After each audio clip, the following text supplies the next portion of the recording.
सभी को नमस्कार। आज की समाजशास्त्र की कक्षा में आपका पुनः स्वागत है। आज का हमारा विषय है सामाजिक अपवर्जन या बहिष्कार, जिसे हम कहते हैं सोशल एक्सक्लूजन।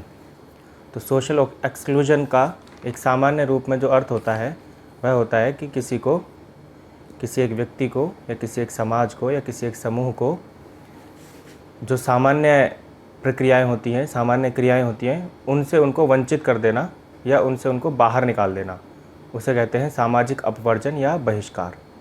ये इसका एक संकुचित अर्थ है, लेकिन इसका एक मॉडर्न अर्थ भी है जिसके बारे में अभी हम जानेंगे। तो चलिए देखते हैं क्या है इसमें।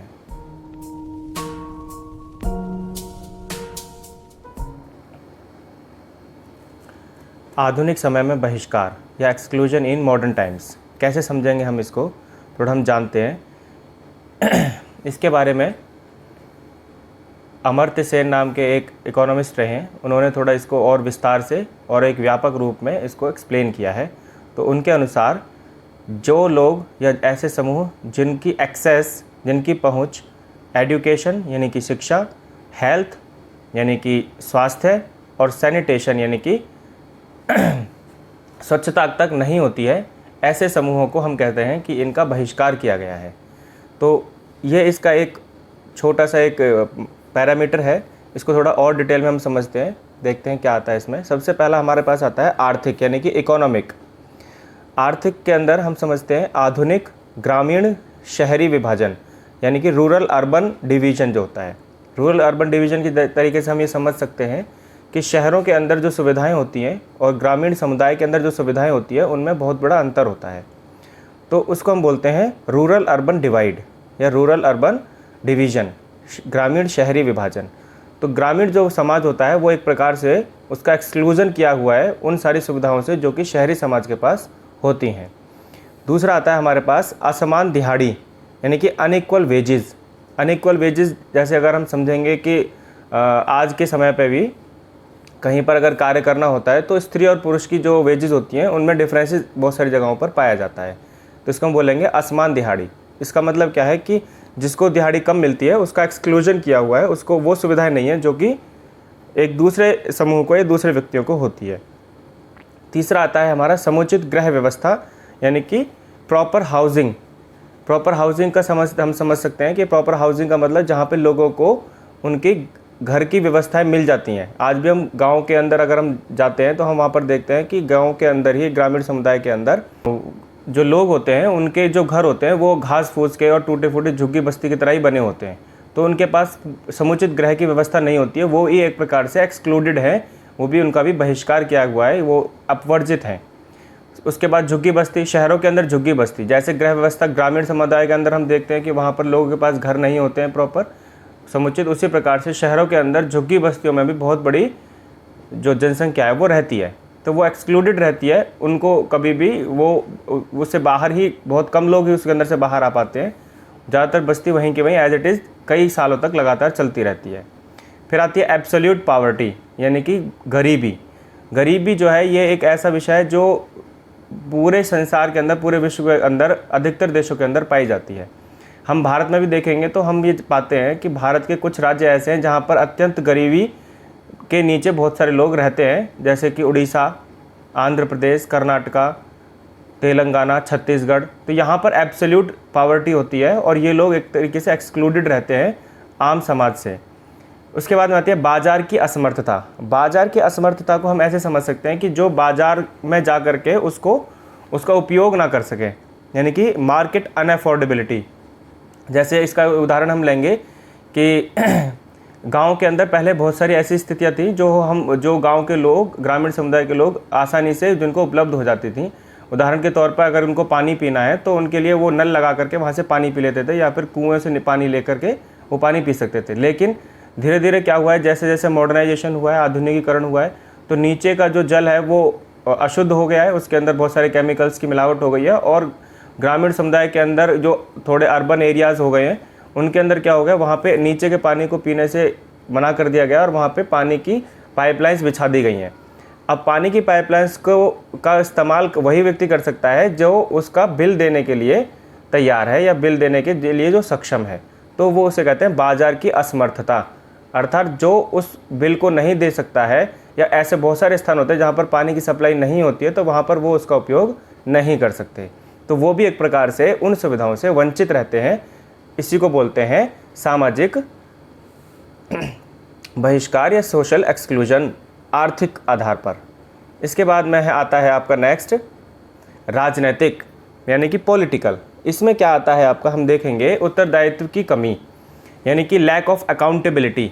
आज के समय पे हम जानते हैं कि हमारा जो समाज है, जैसे हम वोटिंग करते हैं तो उसके बाद में कोई भी जो लीडर जो खड़े होते हैं, तो वो जीतने के बाद में, और वो वहाँ से एक्सक्लूड, हमको पता नहीं चलता, वो पूरी जनता एक्सक्लूड हो जाती है उसमें, वो उनके लिए वो उत्तरदायित्व तो नहीं रहते हैं, और हम उसको ये नहीं कह सकते कि उनकी अकाउंटेबिलिटी क्या है।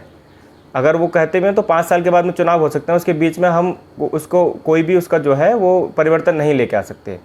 दूसरी आती है लैक ऑफ वॉइस, यानी कि आवाज़ की कमी, यानी बहुत सारे लोगों के पास में, उनके पास वो रिसोर्सेज ही नहीं है कि वो अपने आवाज़ को उठा सकें। उदाहरण के तौर पे हम देखेंगे कि हमारे नॉर्थ ईस्ट के जो स्टेट्स होते हैं, उनको बहुत समय तक उनकी कोई न्यूज़ ही नहीं आती थी, है ना। वहाँ की इलेक्शंस की न्यूज़ बहुत छोटी न्यूज़ होती थी, जबकि अन्य प्रांतों में जैसे उत्तर प्रदेश की, दिल्ली की जो सामान्य जो चुनाव होते हैं, नगर निगम चुनाव होते हैं, वो भी एक मेजर न्यूज़ होती है। तो उसको बोलते हैं लैक ऑफ वॉइस, उसकी कमी होना।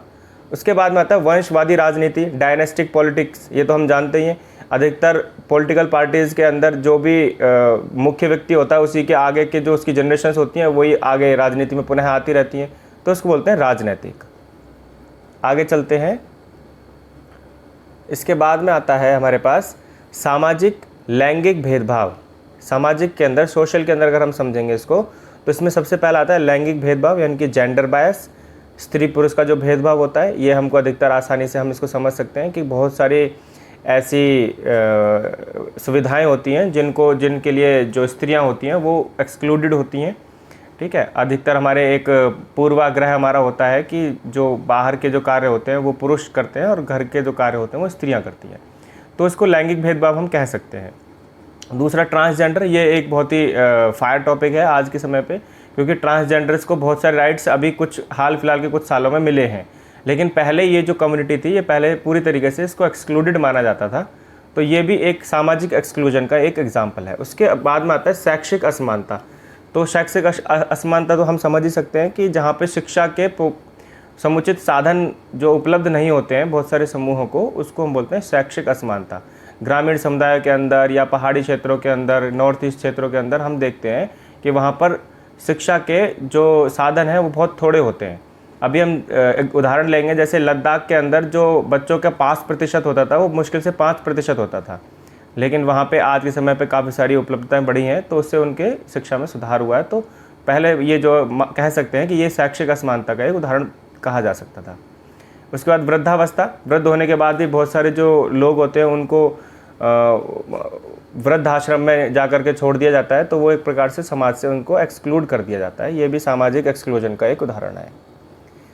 अंतिम आता है इसमें डिजिटल, यानी कि आज की जो हमारी डिजिटल सुविधाएं हैं उनमें एक्सक्लूजन कैसे होता है, तो हम आसानी से समझ सकते हैं। इंटरनेट, टेलीफोन, टेलीविज़न, बहुत सारे ऐसे प्रांत या क्षेत्र ऐसे होते हैं जहाँ पर ये सारी सुविधाएं उपलब्ध नहीं होती हैं, तो वो सारे क्षेत्र एक तरीके से कहा जा सकता है कि वो डिजिटली एक्सक्लूडेड हैं आज भी। तो ये एक विषय हुआ। तो एक्सक्लूजन जो है वो, इसको समझने के लिए इसमें बहुत कुछ है। एक्सक्लूजन न सिर्फ हम ये कहेंगे कि ये केवल जातिगत होता है, इसके बहुत सारे प्रकार होते हैं, लेकिन हमें जो इसमें मुख्य जो इस पर प्रभाव डालना है वो है सामाजिक एक्सक्लूजन, यानी सामाजिक बहिष्कार। इसके बारे में हम आगे और जानते हैं। अब कार्ल मार्क्स का एक कॉन्सेप्ट है बहिष्कार का नियम, ये आपकी पाठ्य पुस्तक में भी है, उसके अंदर ये अलगाव के नाम से आया है, तो इसको समझते हैं। अलगाव ही बहिष्कार है, एलिनेशन इज़ एक्सक्लूजन। तो इसके बारे में मैं आपको बताना चाहूँगा कि मार्क्स ने जो बताया, ये आपके पेज नंबर 75 पर है। आपका पाठ है औद्योगिक समाज में परिवर्तन व विकास। इस पाठ के अंदर, ये पेज नंबर 75 पे अलगाव की स्थिति के नाम से इसको कार्ल मार्क्स ने एक्सप्लेन किया है, यानी एलिनेशन इज़ एक्सक्लूजन। इसको कैसे समझेंगे, आगे चलते हैं। जैसे अलगाव को उसने 4 प्रकार से, 4 स्तरों पर उसने समझाया है। पहला आता है हमारा सहयोगी।